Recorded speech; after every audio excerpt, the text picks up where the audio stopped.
Hi, Future Dentist. I am Dr. Rashmi Singh, and today we are going to cover a very important topic, that is casting defect. This is an extension of our last video, which was on casting technique. So, I would suggest you to go through that video first for the better understanding of this topic. मैंने उसका एक link description box में डाल दिया है, वहाँ से आप डायरेक्टली उस वीडियो तक पहुँच सकते हैं। मैंने इस टॉपिक को बहुत सारे डायग्राम्स और एनिमेशंस की हेल्प से इंटरेस्टिंग और इजी बनाने की कोशिश की है।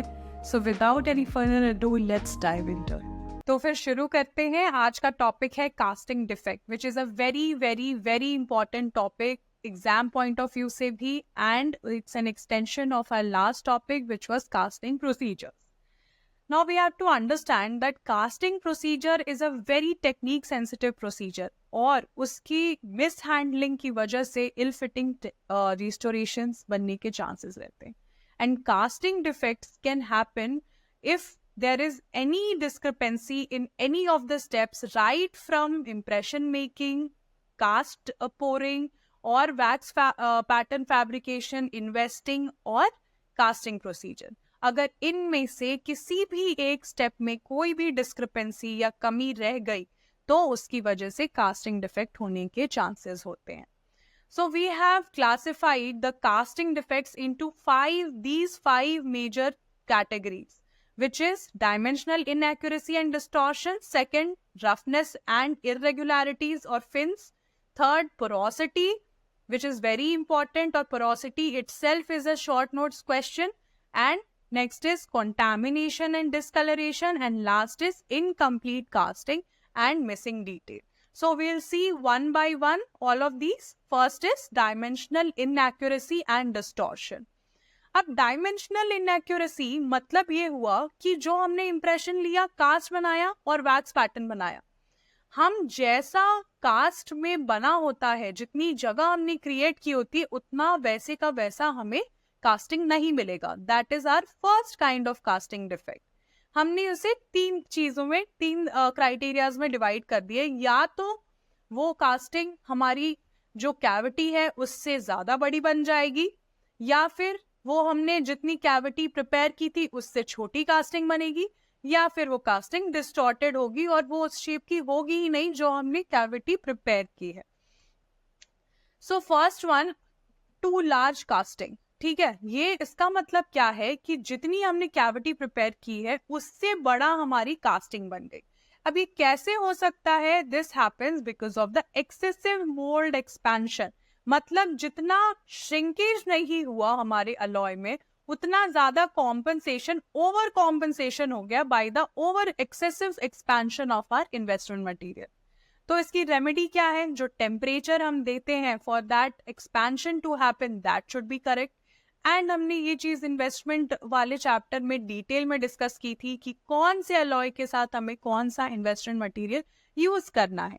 So if that is correct तो हम ये टू लार्ज कास्टिंग होने से प्रिवेंट कर सकते हैं. अब दूसरी चीज ये है कि टू स्मॉल कास्टिंग, हमने जैसा बना रखा है अपनी कैविटी उससे छोटी कास्टिंग बन गई.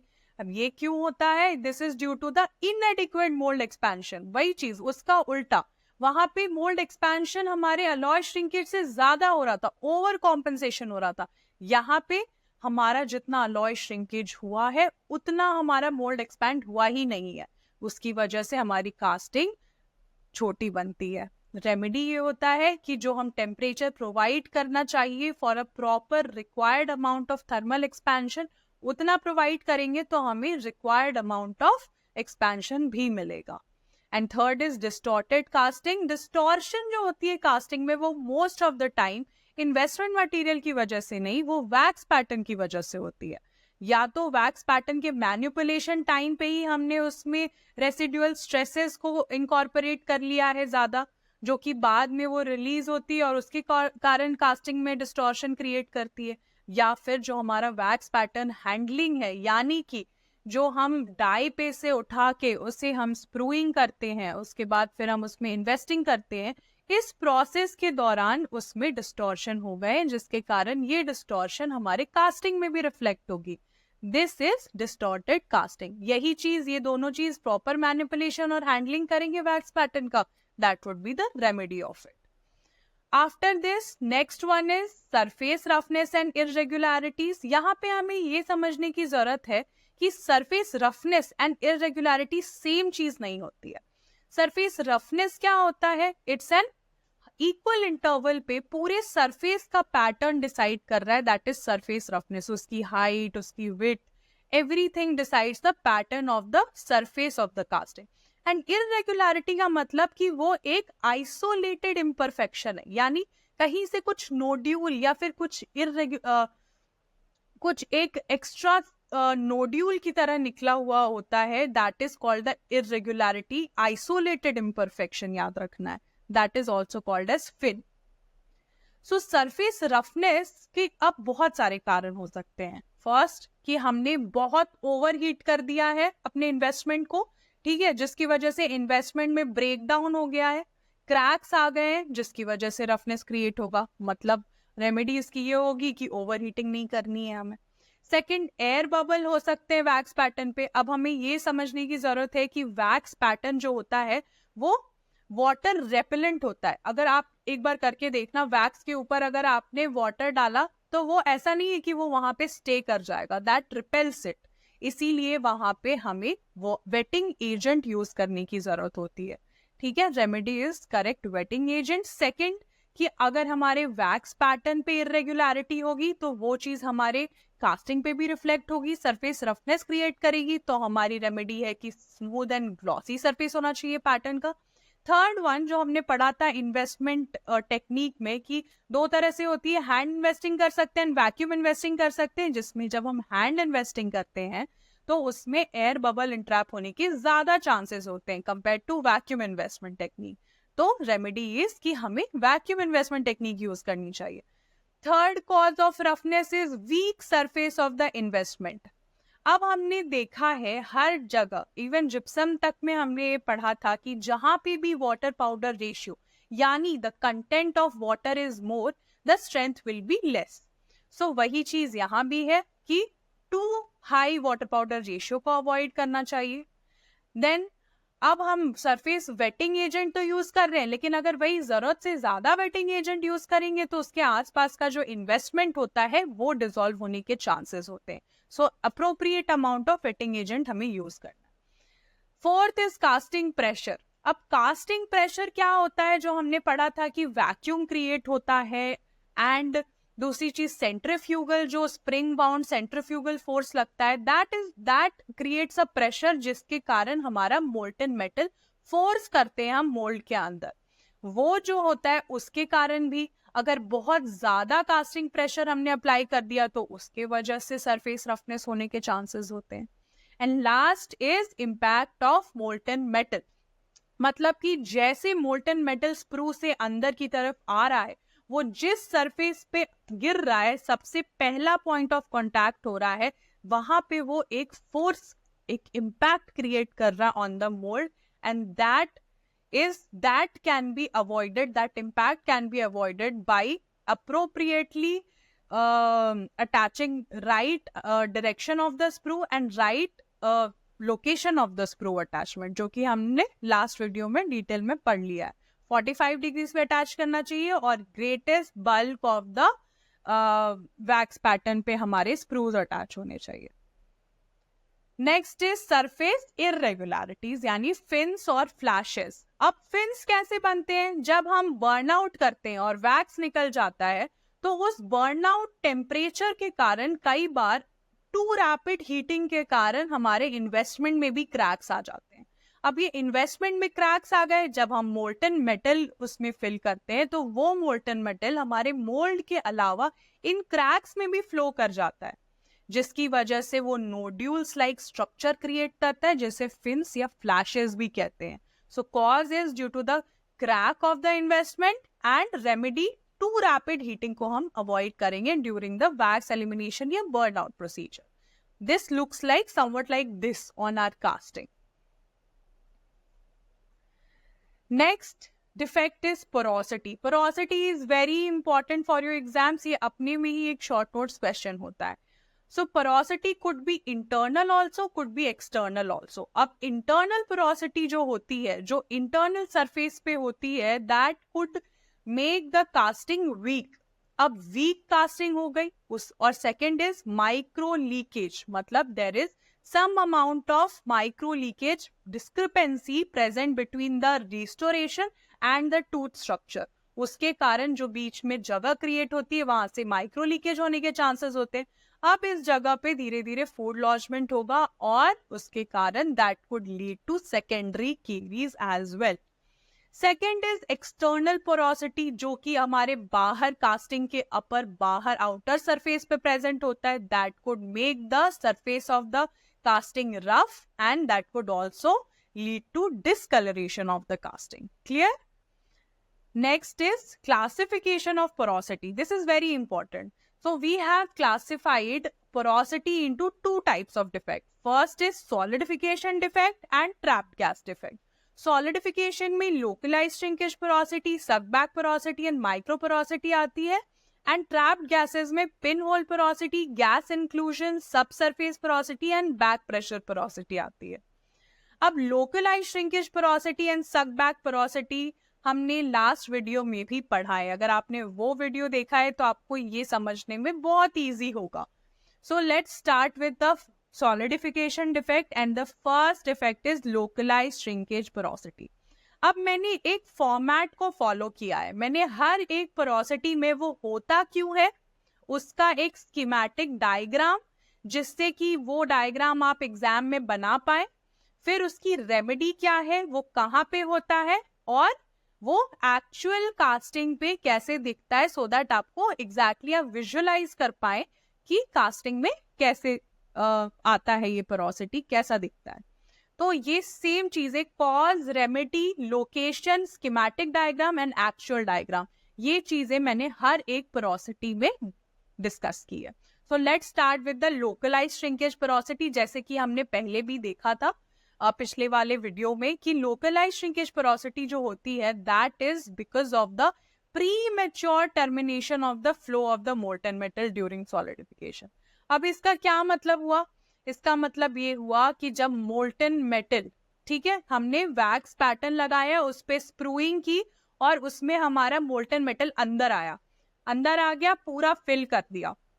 जैसे ही फिल होगा उसमें जब भी कोई नोबल मेटल लिक्विड से सॉलिड स्टेज में जाता है तो उसमें कुछ परसेंट ऑफ श्रिंकेज होती है, लीनियर श्रिंकेज हैपेंस।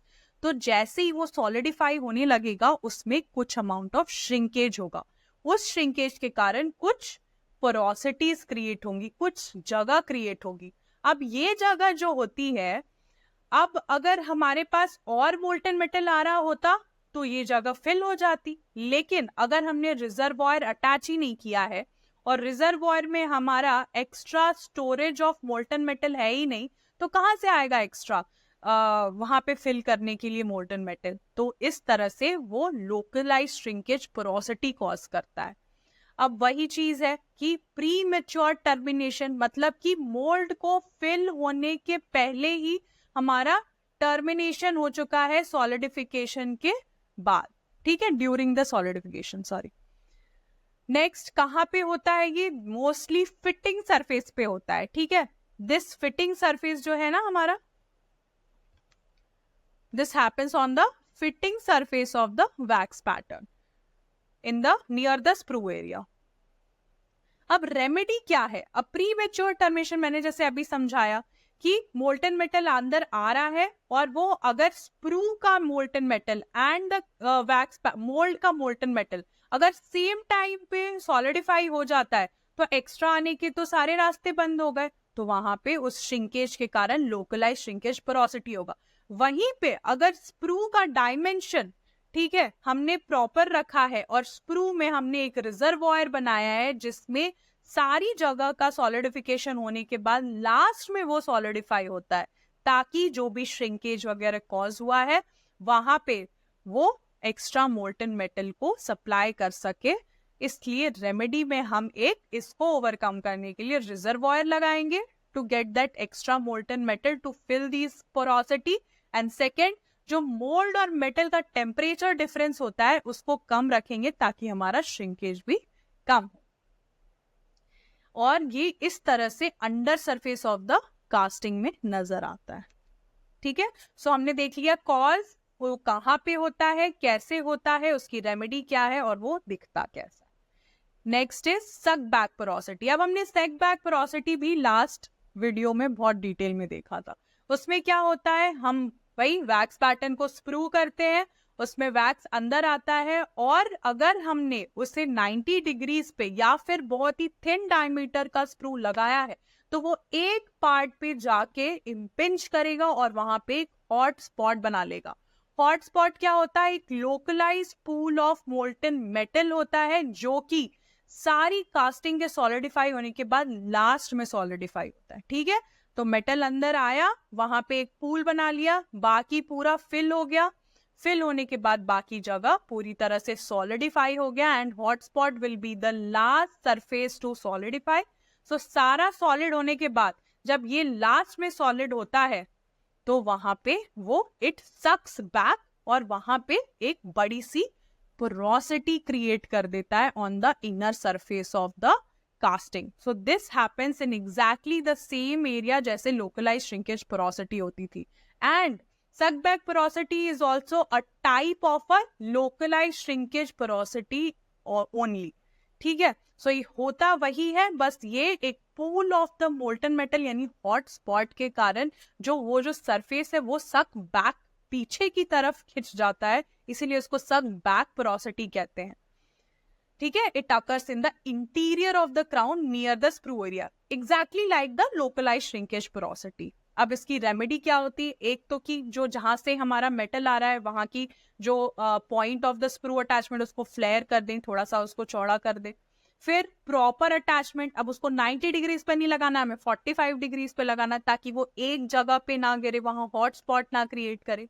देन जो हमारा मोल्ड और मेटल मोल्ड यानी इन्वेस्टमेंट मटेरियल और हमारा ये जो मेटल है उन दोनों का टेम्परेचर में बहुत डिफरेंस ना आए, सो दैट जब वो टच करे मेटल तो वो तुरंत सॉलिडिफाई ना हो जाए। ठीक है, so these are the 3 remedies for the suck back porosity and this looks like this. Can you see, this is a big porosity because of the sucking back of the, वो लास्ट में यहाँ hotspot create हुआ होगा और सारा कुछ solidify होने के बाद ये लास्ट में सॉलिडिफाई हुआ and that created that porosity, that hole over there.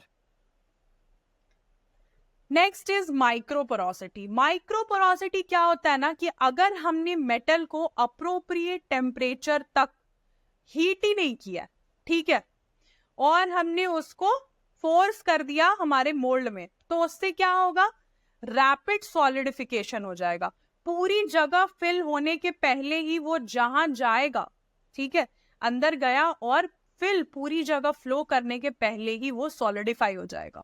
ठीक है, तो उसको कहते हैं micro porosity. Premature solidification causes this formation of small irregular voids. ठीक है, ये इंपॉर्टेंट है, irregular voids and shrinkage area around the casting. And you can make this kind of diagram in your exams जिसमें इररेगुलरली कहीं भी बीच बीच में छोटी छोटी पोरोसिटी कॉज हो रही है, और याद रखना है क्यों हो रही है, क्योंकि रैपिड सॉलिडिफिकेशन हो रहा है, क्योंकि हमारे जो कास्टिंग और मोल्ड का टेम्परेचर जो है वो बहुत कम है, हमने हीट ही नहीं किया है प्रॉपर्ली उसको। बेसिकली रेमेडी क्या है, alloy should B casted at the recommended temperature and mould और मेटल का जो टेम्परेचर डिफरेंस है वो कम होना चाहिए। बार बार ये क्यों आ रहा है, क्योंकि जैसे ही हमारा मेटल आता है वो जो फर्स्ट पॉइंट ऑफ कॉन्टैक्ट होता है तो उसका टेम्परेचर हमारा इन्वेस्टमेंट मटेरियल के टेम्परेचर से बहुत अलग नहीं होना चाहिए। अगर मेटल बहुत गर्म है और हमारा इन्वेस्टमेंट मटेरियल ठंडा है तो जैसे वो टच करेगा इन्वेस्टमेंट मटेरियल को,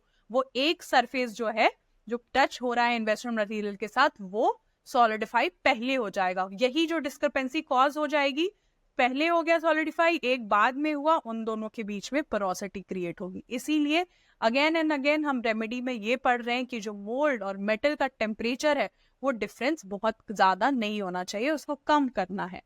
ठीक है, that is our micro porosity. तो हमने देख लिया 3 तरह की पोरोसिटी हमारे सॉलिडिफिकेशन डिफेक्ट्स में। First was localised shrinkage porosity, जिसमें हमारा प्री मेच्योर टर्मिनेशन हो जा रहा है, यानी पूरा मोल्ड फिल होने के पहले ही हमारा सॉलिडिफाई हो गया स्प्रू वाला एरिया, तो अंदर की तरफ आ ही नहीं पाया, फिर बाद में वो इरेगुलरिटीज में फ्लो होने के लिए, उसकी वजह से लोकलाइज श्रिंकेज पोरोसिटी हो रही है। सेकेंड था सक बैक पोरोसिटी, जिसमें क्या हो रहा था, मोल्टन मेटल एक जगह पे इम्पिंज कर रहा था, इम्पैक्ट कर रहा था, वहां पे हॉटस्पॉट बना रहा था, जो कि सबसे लास्ट में सॉलिडिफाई हो रहा था as compare to other part of the mould, और उसके कारण वहां पे पीछे सक बैक कर रहा था और वहां पे पोरोसिटी क्रिएट कर रहा था। And third was micro porosity, ये वाला, जिसमें कि हम लोग टेम्परेचर एडिक्वेट टेम्परेचर तक हीट ही नहीं कर रहे मोल्ड को, और जल्दीबाजी में हम अंदर मोल्टन मेटल जो जैसे ही थोड़ा सा टेम्परेचर उसका बढ़ा और वो फ्लो करना शुरू हुआ, हमने उसे मोल्ड के अंदर डाल दिया। अब क्या हुआ, टेम्परेचर हमारा एडिक्वेट ही नहीं था, जाते ही वो सॉलिडिफाई हो गया, जहां वो था वहीं पे, पूरी तरह से मोल्ड को वो फिल नहीं करता है, तो that is called micro porosity. Next is gaseous porosity. अब इसमें गैशियस पोरोसिटी मतलब कि ट्रैप्ड गैसेस, जो भी गैसेस या तो फिर बहुत सारी चीजों से होता है। First is pin hole porosity. अब जब हम मेटल को हीट करते, क्रूसिबल में हमने पढ़ा था बहुत तरीकों से हम हीट कर सकते हैं, मेटल को मेल्ट कर सकते हैं। तो जब मेटल मेल्ट होता है ना, तो वो आसपास के बहुत सारे गैस अपने अंदर डिसॉल्व कर लेता है, ठीक है। जैसे कि कॉपर एंड सिल्वर जो है ऑक्सीजन की बहुत एफिनिटी रखता है, वो लिक्विड स्टेट में होता है तो, या फिर मोल्टन प्लैटिनम या पैलेडियम जो होता है वो high affinity for oxygen and hydrogen रखता है। तो जब उसको मेल्ट करते हैं तो अपने अंदर ऑक्सीजन या हाइड्रोजन को डिसॉल्व कर लेता है। फिर क्या करते हैं, वो मेटल हमने पोर कर दिया मोल्ड में। अब अंदर जाने के बाद ये जो एब्जॉर्ब गैसेस है, उसमें से गैस रिलीज होनी शुरू होती है, और ये क्रिएट करता है porosity on the surface of casting. I hope it is clear.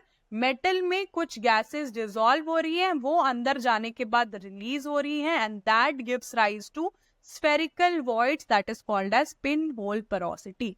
अभी हमने स्फेरिकल वॉइड्स 3 जगह पढ़ेंगे। एक हमने माइक्रो पोरोसिटी में पढ़ा, वो ध्यान रखना है कि दैट इज इररेगुलर वॉइड्स। लेकिन पिन होल पोरोसिटी और इसके आगे जो गैस इंक्लूजन पोरोसिटी है, वो दोनों ही स्फेरिकल इन शेप होते हैं। ये एमसीक्यू में पूछा जा सकता है।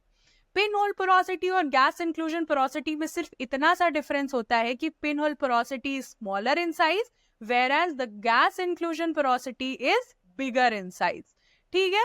सो ये अब पिन होल पोरोसिटी की रेमेडी क्या है, फ्लक्स यूज कर सकते हैं। अब फ्लक्स क्या होता है, purpose of flux is to remove any oxide coating, ये जो भी उसमें मिक्स हुआ है उसको हटाने के लिए हम उसमें फ्लक्स यूज करते हैं on the metal when the filler matter is fluid and ready to flow into the mold, ठीक है। So remedy is flux. This is spherical in shape, and why it is happening? Because some metal dissolves the gases, for example this, and these gases get expelled when it is put in the mold. Next is gas inclusions. अब मैंने बताया दोनों same चीज ही होगा, इसमें बस ये larger spherical porosity दो चीज से। अब ये क्या, गैस इंक्लूजन में जो रीजन है क्यों होता है, दैट इज कॉज्ड बाय, अगर हम मैकेनिकली ट्रैप कर रहे हैं, या तो जब हम मेटल को गर्म करके फोर्स कर रहे हैं उस समय कुछ एयर इंट्रैप हो जा रहा है, या फिर हम वही इनकॉर्पोरेट कास्टिंग प्रोसीजर के टाइम पे भी इनकॉर्पोरेट हो सकता है, ठीक है। एंड तीसरी जो अपार्ट फ्रॉम जो हमने ऑलरेडी पिन होल में पढ़ लिया था, वो जो गैस इंक्लूजन कॉज करता है, that is poorly adjusted torch flame. अब हमने मेल्टिंग में लास्ट वीडियो में पढ़ा था कि हम टॉर्च मेल्टिंग करते हैं, उसमें reducing zone is the zone which we use to melt the alloys. लेकिन अगर रिड्यूसिंग जोन की जगह हम ऑक्सीडाइजिंग जोन यूज करते हैं तो इसमें गैस इंक्लूजन पोरोसिटी होने के चांसेस होते हैं। And this looks like this, big spherical voids on the inner surface of the casting. Remedy क्या होती है, प्री मेल्टिंग ऑफ द, अब जो हम जब भी पहले क्रूसिबल में जो मेल्ट करते हैं उसमें जो टॉर्च फ्लेम होता है उसका सही जोन यूज करें, ठीक है। ऑक्सीडाइजिंग नहीं, रिड्यूसिंग जोन यूज करना चाहिए। This is the remedy for gas inclusion. Next is subsurface porosity. अब ये थोड़ा डाइसी चीज है। Some peoples categorize the subsurface porosity in the solidification defect. Some people like Phillips में subsurface porosity जो है वो गैस ट्रैप्ड गैसेस के कैटेगरी के अंडर दिया गया है, इसलिए मैंने इसे यहाँ पे इंक्लूड किया है. वरना इस वो होता क्यों है वो जब हम पढ़ेंगे तो हमें रियलाइज होगा कि this is kind of a solidification defect. अब सब सरफेस पोरोसिटी में क्या होता है कि जैसे ही मोल्टन मेटल अंदर आता है वो इतनी स्पीड से अंदर आता है कि जैसे ही फर्स्ट पॉइंट ऑफ कांटेक्ट होता है मोल्टन मेटल का हमारे इन्वेस्टमेंट मटेरियल के साथ, वहां पे वो एक शीट थिन फिल्म बना लेता है. ठीक है, जो कि सबसे पहले सॉलिडिफाई हो जाता है. ठीक है, हमारा मोल्टन मेटल आया हमारे स्प्रू से मोल्ड के अंदर, एंड जहां पे वो फर्स्ट पॉइंट ऑफ कांटेक्ट हो रहा है इन्वेस्टमेंट मटेरियल के साथ, वहां पे सबसे पहले सॉलिडिफिकेशन हो जाएगा. क्योंकि हमारा टेम्परेचर अलग है, हमारे मोल्टन मेटल का टेम्परेचर हाई है एंड हमारे इन्वेस्टमेंट मटेरियल का टेम्परेचर लो है. सो वहां पे जो एक लेयर बना लिया दैट सॉलिडिफाइज फर्स्ट, एंड जब उसके अंदर का लेयर सॉलिडिफाई होने लगेगा तो ये अलग अलग टाइम पे सॉलिडिफाई हो रहे हैं. फर्स्ट लेयर पहले हो गया और ये सेकेंड लेयर बाद में हो रहा है. That pools away from the already solidified layer जो पहले बन गई थी, और वहां पे क्रिएट होगी सब सरफेस पोरोसिटी. सब सरफेस पोरोसिटी हमें कास्टिंग में दिखती नहीं है अनटिल एंड अनलेस हमने उसको पॉलिश नहीं किया हो. जैसे ही हम पॉलिश करते हैं अपनी कास्टिंग को, वैसे ही हमारा ये सब सरफेस पोरोसिटी सरफेस पे आ जाता है और वो दिखने लगता है.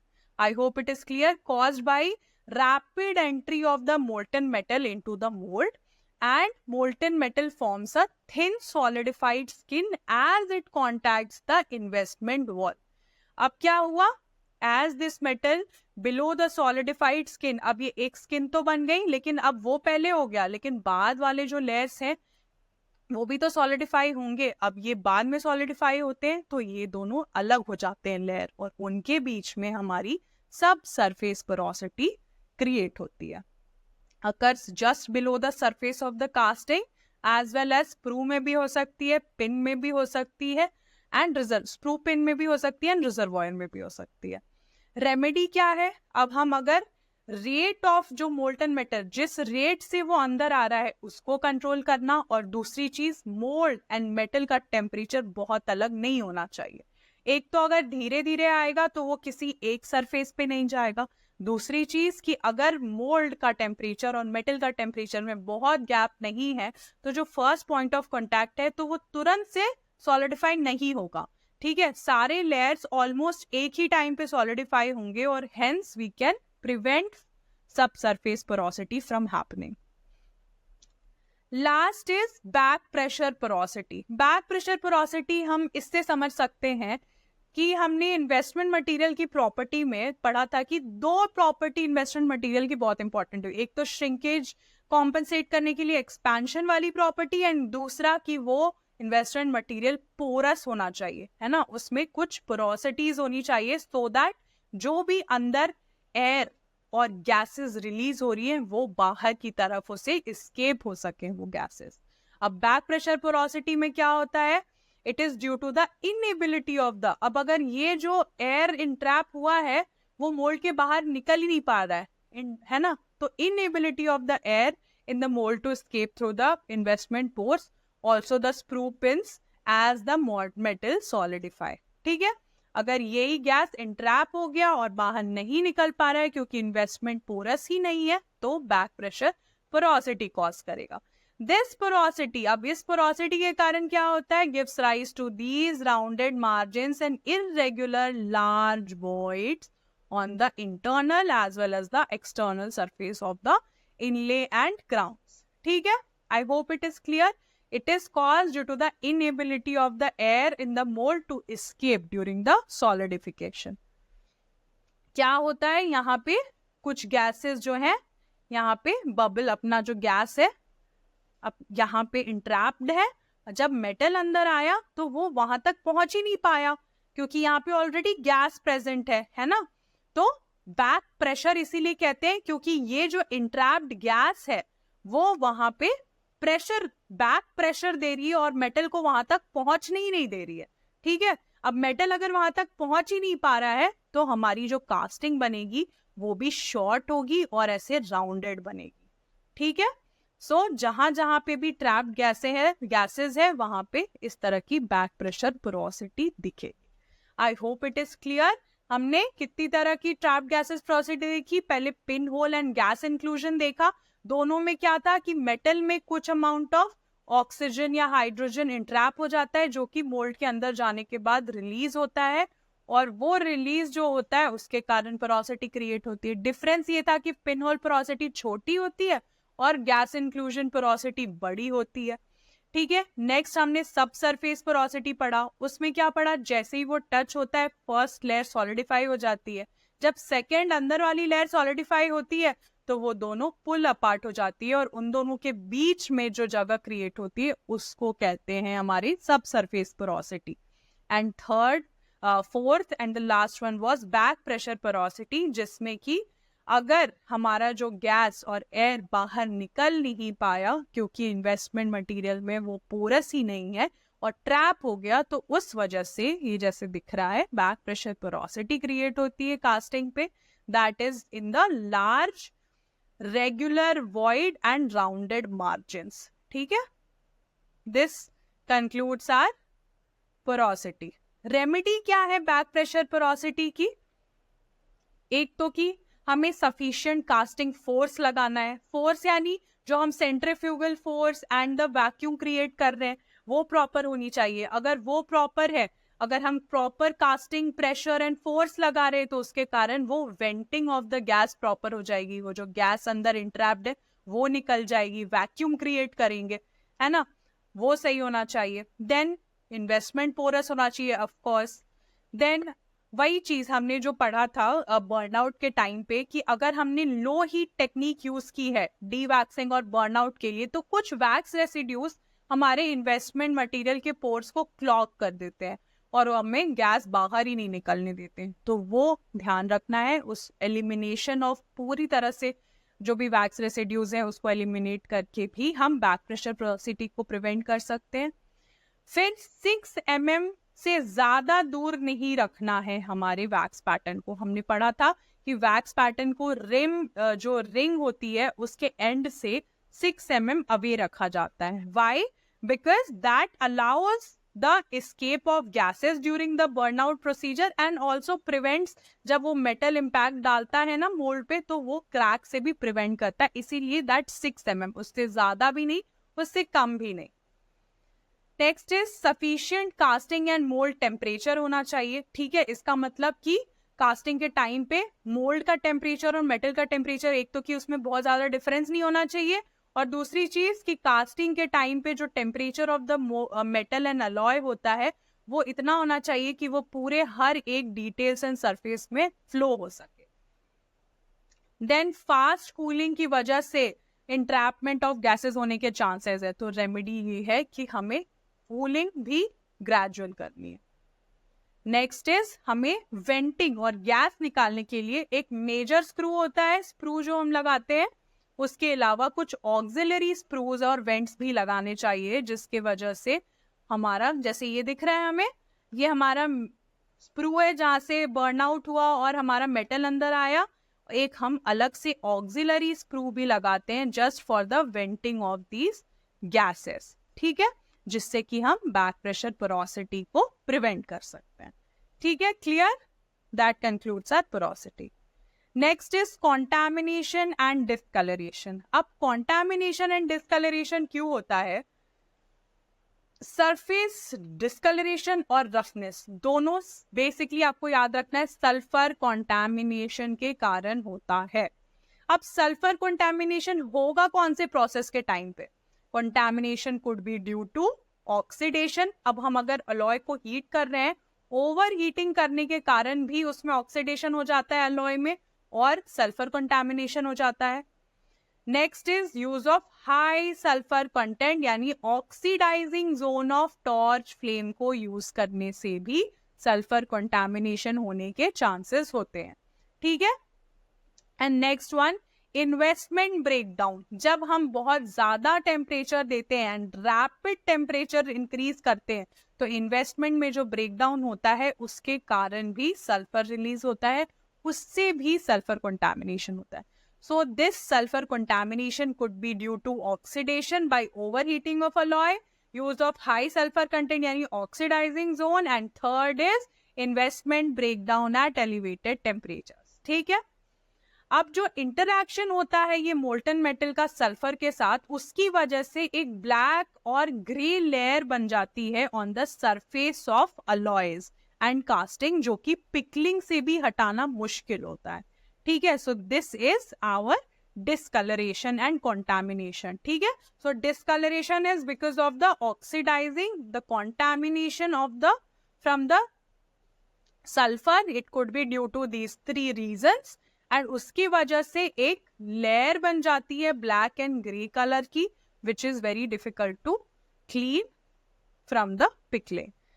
Next and the last defect is incomplete casting and missing detail. मतलब कि हमारी कास्टिंग पूरी तरह से हो ही नहीं पाई. अब जो पूरी तरह से कास्टिंग नहीं हो पाई, it could be because of two reasons. ठीक है. एक तो कि वेंटिंग नहीं हुई अच्छे से मोल्ड की. अब वेंटिंग मतलब क्या हुआ, एक तो कि एयर की वेंटिंग बोल रहे हैं, मतलब जो भी एयर एंड गैस एंट्रैप्ड है अंदर वो बाहर नहीं निकल पाया. दूसरी वेंटिंग की बात हो रही है वैक्स की वेंटिंग. ठीक है. वैक्स पैटर्न जो हम बर्न आउट कर रहे हैं उस टाइम पे पूरी तरह से वो वैक्स पैटर्न का रेसिड्यूज हमारा निकल ही नहीं पाया. सो वेंटिंग हम दो सेक्शंस में देखेंगे. एक हम देखेंगे कि एयर एंड गैस की वेंटिंग, जो कि अभी हमने बैक प्रेशर पोरोसिटी में देखी थी, और दूसरी रेसिडुअल वैक्स जो इंट्रैप हो जाता है उसकी वेंटिंग. ठीक है. इनसफिशिएंट वेंटिंग, ये दो रीजंस के कारण इनकम्प्लीट कास्टिंग होता है. एंड थर्ड कि जो मेटल है उसकी विस्कोसिटी बहुत ज्यादा है, यानी फ्लो ऑफ द मेटल जो होता है वो एडिक्वेट होता ही नहीं है कि वो पूरे मेटल के हर एक सरफेस, हर एक कोने में फ्लो हो जाए और पूरी तरह से कास्टिंग हमें मिले. ठीक है. So first we will see the insufficient venting of the mould. सबसे पहले हम देखेंगे कि इनसफिशिएंटली अगर एयर हमारा जो है बाहर ही नहीं निकल पाया. ठीक है. जो कि बैक प्रेशर पोरोसिटी हमने देखी कि हमारा जो प्रेशर है ड्यूरिंग द कास्टिंग प्रोसीजर, जो कि हम वैक्यूम अच्छे से क्रिएट नहीं कर पाए, यानी हम पूरी तरह से एयर को वेंट नहीं कर पाए, या फिर सेंट्रीफ्यूगली हम इतने प्रेशर से कास्टिंग नहीं कर पाए कि सारा गैसेस निकल जाए और मेटल पूरी तरह से फ्लो हो पाए, तो फिर हमारा it could lead to rounded incomplete margins. ठीक है. ये जो यहाँ पे दिख रहा है राउंडेड इनकम्प्लीट मार्जिन्स, जिससे जो कि इनसफिशिएंट कास्टिंग प्रेशर के कारण हमें दिखता है अपनी कास्टिंग में. ठीक है. This is the first factor जिसकी वजह से इनकम्प्लीट कास्टिंग होने के चांसेस होते हैं.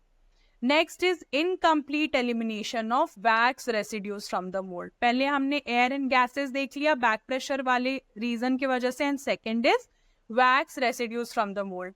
अब जो भी मॉइस्चर और पार्टिकल होते हैं वैक्स के, वो फॉरेन पार्टिकल्स के साथ मिलके जो वहां एक्सप्लोजन रिएक्शन क्रिएट करते हैं, उसके कारण एक सफिशिएंट बैक प्रेशर क्रिएट कर देते हैं, जिसके कारण वो मोल्ड में मेटल को आने ही नहीं देते. वही चीज हो जाती है मोल्ड में, अगर मेटल आ ही नहीं पा रहा है, पूरे कोने तक पहुंच ही नहीं पा रहा है, कुछ कुछ रीजन्स में वो गैस ही नहीं निकल पाई जो हमने देखा था, कोने तक पहुंच ही नहीं पाई, तो हमारा it would result in rounded casting. अब राउंडेड के साथ साथ अगर वैक्स एलिमिनेशन पूरा नहीं हुआ है तो ये शाइनी कास्टिंग भी, अगर हमने कास्टिंग प्रोसीजर किया और उसका जो रिजल्टेंट है वो राउंडेड बॉर्डर और शाइनी मिला, तो इसका मतलब हमने बर्नआउट प्रोसेस पूरी तरह से नहीं किया. ठीक है. तो ये शाइनी क्यों होता है, ये भी एमसीक्यू का क्वेश्चन है, वाइवा में पूछा जा सकता है. शाइनी इसलिए मिलता है क्योंकि it is caused by strong reducing atmosphere, जो कि कार्बन मोनोऑक्साइड जो रेसिडुअल वैक्स से रिलीज होता है उसके रिएक्शन के कारण ये जो मेटल का सरफेस है वो शाइनी होता है. मतलब कि जो कार्बन मोनोऑक्साइड रेसिड्यू है वैक्स में का जो वहां पे रह गया है, वो एक रिड्यूसिंग एटमॉस्फेयर बनाता है और उसके कारण जो मेटल का सरफेस है वो शाइनी नजर आता है. अब इनसफिशिएंट वेंटिंग ऑफ एयर भी देख लिया हमने, और एयर एंड गैसेस, और इनसफिशिएंट एलिमिनेशन ऑफ वैक्स भी देख लिया. Second was high viscosity of the fuse metal. ठीक है. इसका मतलब कि हमने टेम्परेचर उतना एडिक्वेट हीट किया ही नहीं, एडिक्वेट मेल्ट किया ही नहीं हमारे अपने अलॉय को before forcing it into the mould. ठीक है. So the temperature of the alloy should be raised higher than its liquidus temperature. Liquidus temperature का मतलब क्या होता है? वो टेम्परेचर जिस पे मटेरियल पूरी तरह से लिक्विड स्टेट में होता है, ठीक है। अब लिक्विडस के अलावा भी सॉलिडस टेम्परेचर्स भी होते हैं, इसीलिए यहाँ पे स्पेसिफाई किया गया है लिक्विडस टेम्परेचर, यानी पूरी तरह से कंप्लीटली लिक्विड स्टेट में, so that its viscosity and जो सरफेस टेंशन होता है वो कम हो जाता है. It does not solidify prematurely as it enters the mould. ठीक है. सो हमने देख लिया इनकम्प्लीट कास्टिंग का भी 3 रीजंस था. एक तो इनकम्प्लीट वेंटिंग ऑफ गैस और एयर और residual wax, and second was high viscosity of the fuse metal. इसकी वजह से क्या होता है कि हमारा ये जो वेंटिंग अच्छे से नहीं हुआ है तो यहाँ पे वो गैस एंट्रैप्ड ही रह जाती है, पूरी तरह से मोल्ड यहाँ तक पहुंच ही नहीं पाता है और हमें ये इतनी डिस्क्रिपेंसी मिल जाती है और फाइनल जो हमारी कास्टिंग मिलती है वो वहां से राउंडेड अपीयरेंस मिलती है. राउंडेड एंड शाइनी हुआ तो मतलब रेसिडुअल वैक्स है, एंड राउंडेड एंड डल हुआ तो मतलब residual proper venting of gases on air नहीं हुआ. With this slide, we have concluded our chapter. I hope you have understood this topic clearly. Casting techniques and casting defect, both of these topics are very, very, very important for your exams. I keep repeating this. So if you still have any doubts regarding this topic, you can ask me directly in the comment section below. And till then, happy studying.